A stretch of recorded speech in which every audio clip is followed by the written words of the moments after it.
Oke, saya welcome back to my channel di Taruna Indonesia TV bersama kakak Dewa Gede Tantara Tessa Putra. Dan di video kali ini merupakan tanggal 3 ya. So ya, di sini mari kita tunggu untuk ke terakhir kalinya lah ya.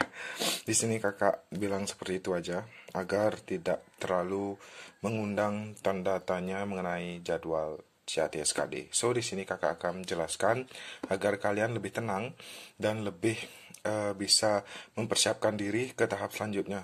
Wih, tuh cicak bunyi tuh.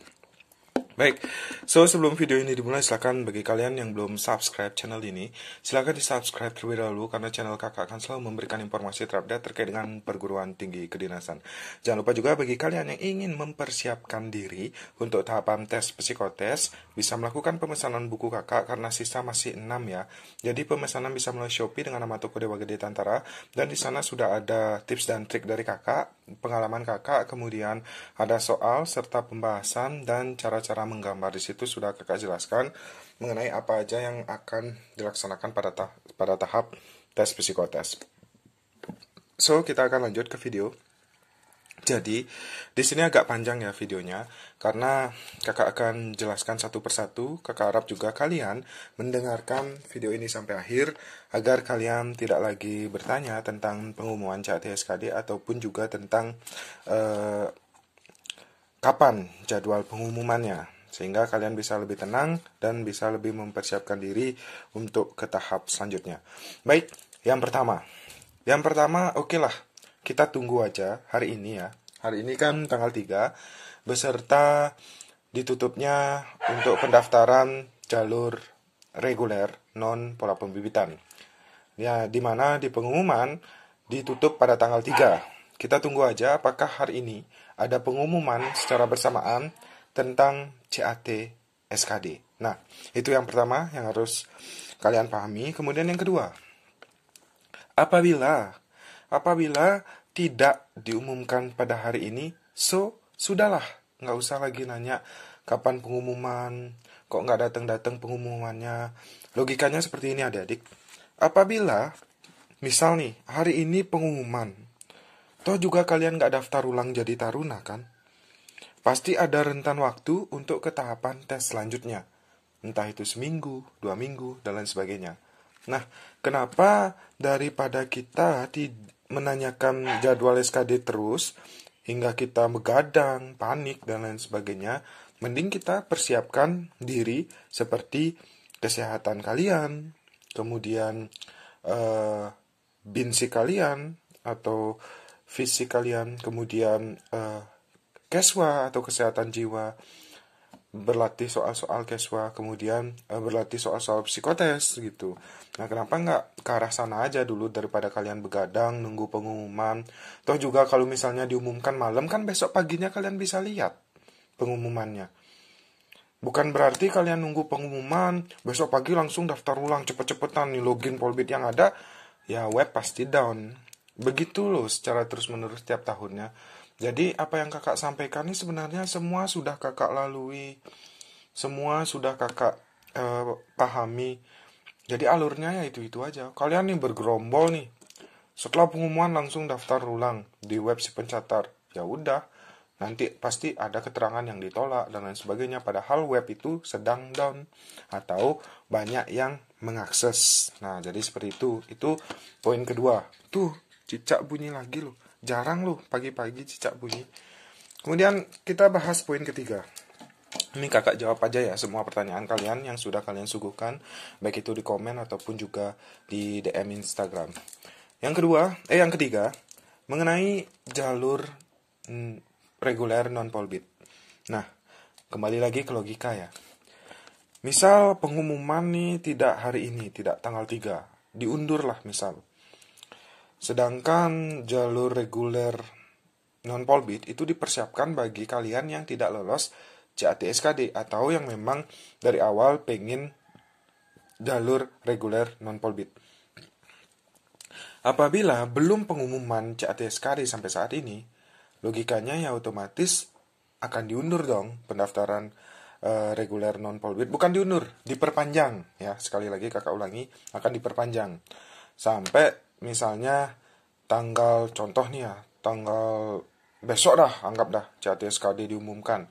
Ya paling yang jalur reguler non polbit diperpanjang sampai tanggal 5 atau sampai dengan tanggal 6. Jadi kalian yang tidak lolos CATSKD masih ada kesempatan untuk tes atau mengikuti seleksi di jalur reguler non pola pembibitan.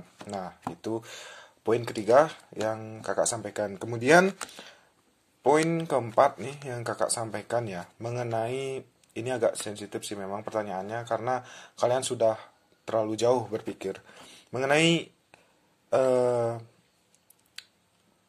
pekerjaan polbit ya. Ini banyak banget yang bertanya tentang bagaimana kalau di penerbangan serta di laut, udara ataupun juga laut. Kalau darat kan udah pasti di Kementerian Perhubungan, Direktorat Jenderal Perhubungan Darat, bisa bisa di Balai Pengelola Transportasi Darat, wilayah kan banyak tuh wilayahnya. Bisa juga di Dinas Perhubungan untuk pola pembibitan daerah seperti itu. Kemudian bagaimana yang udara serta laut? Apakah ketika polbit sudah lulus bisa melaut? Nah, kemudian apakah polbit udara kerja di bandara? Nah, jadi seperti itulah. Di sini kakak akan jelaskan yang pertama dari udara dulu ya. Jadi yang kalian tahu, perhubungan itu memang ada 3. Perhubungan ada perhubungan darat, perhubungan laut, serta perhubungan udara. Ya, masing-masing perhubungan ini, di mana matra darat, laut, udara, itu mempunyai anak-anak instansi gitu loh. Maksudnya tuh ada unit eselon 1, 2, ataupun juga 3. Nah, seperti itu. Contoh di perhubungan darat. Dimulai dari Kementerian Perhubungan sebagai induk, kemudian di bawahnya ada Direktorat Jenderal Perhubungan Darat atau Ditjen Darat, kemudian di bawahnya lagi ada Balai Pengelola Transportasi Darat atau BPTD, kemudian di bawahnya lagi ada Satuan Pelayanan. Nah, Satuan Pelayanan ini terdiri dari jembatan timbang, kemudian terminal, serta pelabuhan penyeberangan. Nah, seperti itu untuk Kementerian Perhubungan Matra Darat. Kemudian lanjut di perhubungan matra udara. Ini sangat penting nih kakak sampaikan. Jadi di perhubungan matra udara ini dimulai dari Direktorat Jenderal Perhubungan Udara. Nah, kemudian di bawahnya itu ada namanya otoritas bandara. Nah, otoritas bandara ini sama seperti yang di darat, namanya BPTD. Kalau di udara, namanya OTBAN. Nah, jadi seperti itu. Itu yang harus kalian ketahui. Kemudian, yang terakhir yaitu perhubungan matra laut. Nah, perhubungan matra laut ini di bawahnya tentu Direktorat Jenderal Perhubungan Laut. Ya. Kemudian yang sering kita singkat Hubla, nah perhubungan laut. Kemudian di bawah Hubla itu nanti ada namanya, nah ini kakak sebenarnya agak lupa, intinya tuh otoritas juga ya kalau nggak salah. Ini kakak akan cari tahu lagi. Pokoknya Hubla ini juga punya anak ya, anak seperti dengan Hubud. Hubud itu Otban, kemudian Hubdat itu BPTD. Hubla ini pun juga ada. Kalau di Bali ini di Benoa, pelabuhan juga namanya, otoritas pelabuhan. Lupa kakak, nanti kakak akan cari tahu lagi.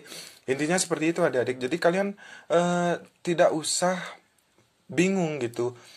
Saya milih polbit PNS terus nanti kerja di udara tuh di bagian apa, terus kerja di laut tuh di bagian apa. Intinya kalian lulus saja dulu, lulus dari calon taruna. Kalau kalian sudah menjadi taruna, nanti kan di sana diberikan gambaran-gambaran pekerjaan kalian seperti apa, terus pembelajarannya seperti apa, kalian harus ngapain nanti. Kemudian setelah kalian lulus, kalian kan nanti ada latsar atau latihan dasar CPNS. Nah, di sana juga kalian akan dikasih tahu nanti gimana cara kerja kalian, terus kalian ngapain aja, berapa gaji kalian, berapa tunjangan kalian, nanti semua dikasih tahu di sana gitu. So ya, jadi kalian harus lulus aja lah dulu, nggak usah mikir terlalu jauh. Yang penting kalian sementara lulus saja dulu. So itu sih beberapa poin yang dapat kakak sampaikan. Mohon maaf karena video ini agak lama. Dan kakak harap kalian bisa menonton ini sampai akhir karena ini sangat penting buat kalian. Dan tentu kakak harap tidak ada lagi pertanyaan-pertanyaan karena sudah kakak jelaskan di sini. Kalau misalnya ada pertanyaan di luar konteks yang kakak bicarakan, silahkan komen di bawah atau nggak DM IG karena kakak akan jawab di video-video selanjutnya. So mungkin itu yang dapat kakak sampaikan. Mohon maaf apabila ada salah kata atau salah tingkah, and see you next time. Bye bye.